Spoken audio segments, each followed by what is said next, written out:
We get Shane Victorino back off of the DL after he spent about a 3-week stint on it. So we're going to send Bryce Brents back down to AAA. He did pretty well for us against lefties, but no need for him anymore with Victorino back on the Major League roster. The first-year player draft is here, and I'm going to show you guys, I think, my first 3 or 4 picks, and then I'll just end up showing you guys like a list of the rest of the guys I got. But I got Michael McCain, a pitcher, and then we're going to draft Jose Santana and Doug Middleton, 2 guys with not the greatest, I guess their accuracy of their potential ratings aren't necessarily that good, and they actually end up both being B potentials. But look at their contact ratings, already really high, so I have a feeling that even if they don't kind of pan out as much as the game wants them to, then they could still be really good contact hitters. And I think I do like having kind of contact hitters in this game more than power guys. So I'm pretty satisfied with our first 4 picks. And other than that, I think I only signed one other guy because his name was Ian. Blake Swihart goes on the DL, and I know I promised you guys that prospect update in this episode, but it's actually going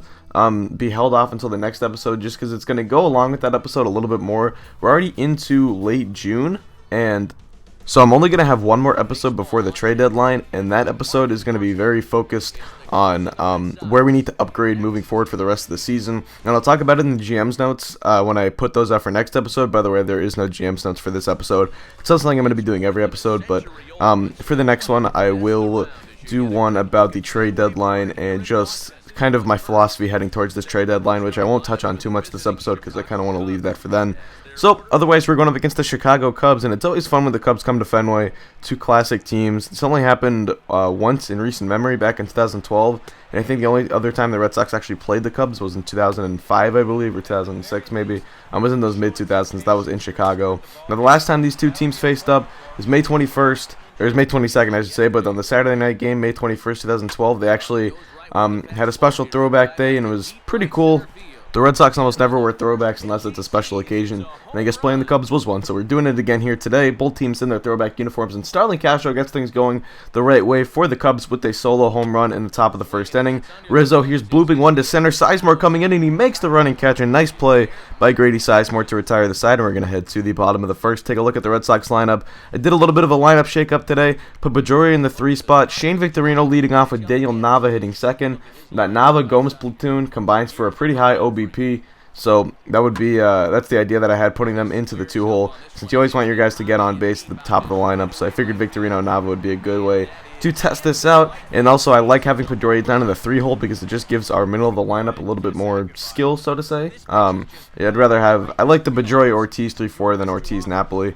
It also just kind of makes the lineup a little bit deeper, I think. But either way, Daniel Nava gets things going with a solo home run just over the short porch and right there. Well, it's not that short, but it's literally like very short. So you can see the wall's not that high. But later in the inning, Dustin Pedroia reaches on an error, so we're going to try and take advantage of some of the sloppy defense. And then before this at-bat, I went to take a look at David Ortiz's stats. He has 29 home runs, 74 RBI, and a 1015 OPS as of June 30th. That is insane. Big Papi has been MVP-esque, and it's been the offense that has carried us to the record that we have so far. Pitching has been fine, but it's really been the offense with the likes of David Ortiz. But a bad base running blunder right there. Pedroia tries to go first to third on a ground ball to the right side, so that's going to make it 2 outs now. Ortiz still on first. Napoli up. Napoli grounds it to Olt at third base, who will fire to second and make the out, or record the out. So that will do it for the first inning. By the way, Corey Kluber is on the mound. I don't think I even mentioned the pitching matchup, but it's Felix Dubront versus Corey Kluber. Kluber was acquired by the Cubs earlier in the year.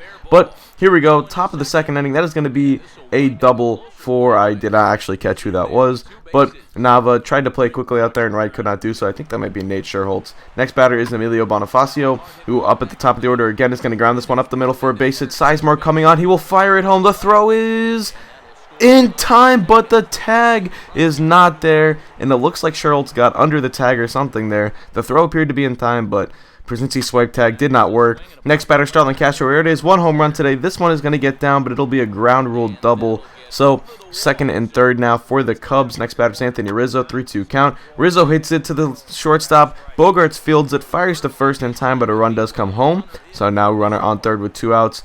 Next batter is Justin Ruggiano, the pitch from Dubront, and that will be fisted into right field for a base hit. Looks like Dubront was able to jam Ruggiano, but Ruggiano had the strength to just fight it off, go the other way, get it past the glove of Mike Napoli, and another run comes home. So it's now 4-1. Wellington Castillo up, grounds this one to Pedroia at second. He'll fire on to first, and the Sox are finally out of the inning.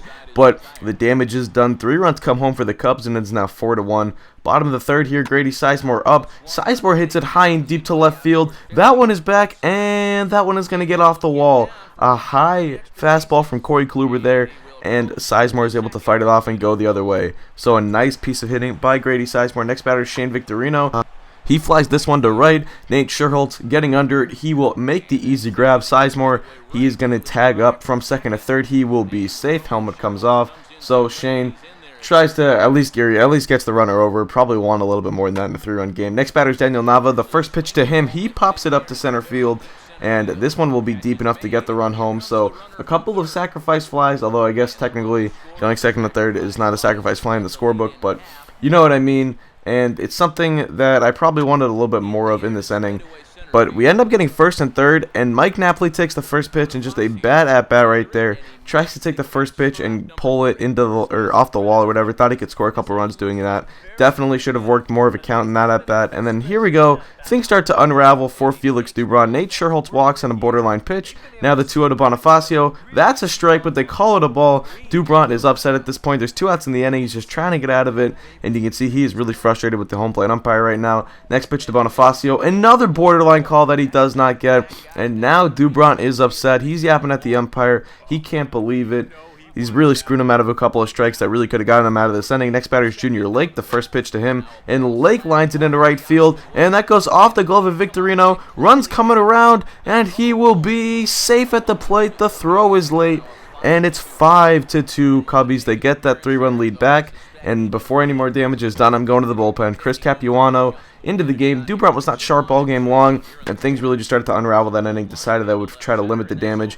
Here, ground ball to the left side through. Nava fires it home. Not in time again. This time, it's Bonifacio coming around to score, and it's 6-2. So an RBI single for Starlin Castro. Next batter is Anthony Rizzo. Grounds this one back to Capuano at first, or at the pitcher's mound. He'll fire it to first in time for the putout. So the Red Sox finally escaped the inning, but now it's 6-2. Bottom 5, Daniel Nava up. He singles right back up the middle for a base hit. He'll try to get things started, getting on base exactly like we wanted to out of that 2-hole in the lineup.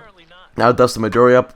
Still 2 outs in the inning. Pedroia hits it back up the middle, and some more 2-out magic. This was kind of a common theme for the day for the Red Sox, getting runners on with 2 outs, which obviously you'd rather do it with no outs, so you have some outs to work with. But next batter is David Ortiz, and he takes it the other way. First pitch, lining for a base hit. Now it's bases loaded. Mike Napoli up again with a run scoring opportunity with 2 outs. This time he has got to be able to work a little bit of a count here. He does. 2-1, takes that inside fastball, drives it to deep left center field, off the wall. 2 runs have come around to score. Ortiz is going to be held up at third. That will make it second and third with 2 away for the next batter, which will be, oh yeah, and also take a look at where Napoli hit that great piece of hitting, pulling that one. So next batter is Will Middlebrooks, and he's going to ground that one. Shortstop tries to take it out of the hole, fires to first, not in time. Middlebrooks beats it out, and another run comes home. So it's now first and third, 3 runs in, 6-5. Bogart's up, 1-0 count. He lines it to right, tailing, hooking, caught by Scherholtz. A great defensive play. Really looked like that was going to get down and score another run. But instead, Scherholtz makes the grab, and then Darwin Barney just smashes one over the Green Monster, I should say into the Green Monster, and that will be a solo home run for the soft-hitting second baseman. I don't know, Capuano cannot be allowing home runs to a soft-hitting second baseman like Darwin Barney, but then that was not a bad pitch. That was just a beautiful piece of hitting by Junior Lake, who has crazy pop. But you'll take a look at the replay. It was an inside slider with a 2-strike count. It looks like it's pretty well located right on the edge of the plate, but Junior Lake just pulls that one over the monster. So it's 8-5 now. Bottom of the 6th inning. Victorino trying to get things started. Top of the lineup here. Get some runs. Try to get back into this ball game. So he gets on first. Now still 2 outs in the inning. Daniel Nava up. Victorino stealing. That one's going to be hit into center field for a base hit. Victorino will head to third, and it's going to be first and third with 2 outs. For Big Papi himself, David Ortiz, the soft-throwing Carlos Villanueva. I'm using the word soft a lot this episode, I apologize. But Carlos Villanueva does not throw very hard, and Dustin Pedroia is able to take advantage, crushing that one to deep left center field, and that's going to get off the very top of the wall, just inches away from tying up this ball game. But I hold Daniel Nava at third. I meant to send him there, but I don't know what happened. I guess I took my finger off the advance button by accident, and then first, pitch, David Ortiz just gets on top of one, grounds it back to the pitcher in time for the out, and it's 8-6. Could have been a lot more than an inning, but a big missed opportunity for the Sox. 6-inning recap, a lot to get through. It's 8-6. Burke Badenhop comes in now to give us some innings here. I use Capuano and Badenhop in situations where I'm just trying to eat up some innings, and Badenhop's actually been pretty effective for us, under 2 ERA, so I had confidence going in here in a 2-run game. Now, that's a single for Junior Lake, so Badenhop already given up a base runner. 2 outs in the ending, though. Anthony Rizzo up. Rizzo lines it down the right field line for a base hit. Lake advanced to second at this point. Victorino's going to come up throwing, throw to home. Not in time. Lake beats him by 3 steps, and he is in there. Make it 9-6 now. Rizzo still on first. Next batter is Justin Ruggiano. He lines this one to left. That's going to go off the wall. Looks like Nava could have maybe made a play on that, but he plays it off the wall, plays it safe, holds the batter to a single, and it's now first and third, 2 away. Next batter will be Wellington Castillo. First pitch, low fastball, and that's going to get by the glove of Mike Napoli. Run comes home, and it is 10-6. So Badenhop got through the 8th unscathed, but the 9th gave him troubles. Now 2 outs in the inning. Mike Olt up. He's going to ground this one to the third baseman, Middlebrooks, who will fire on the first in time, and that will retire the side.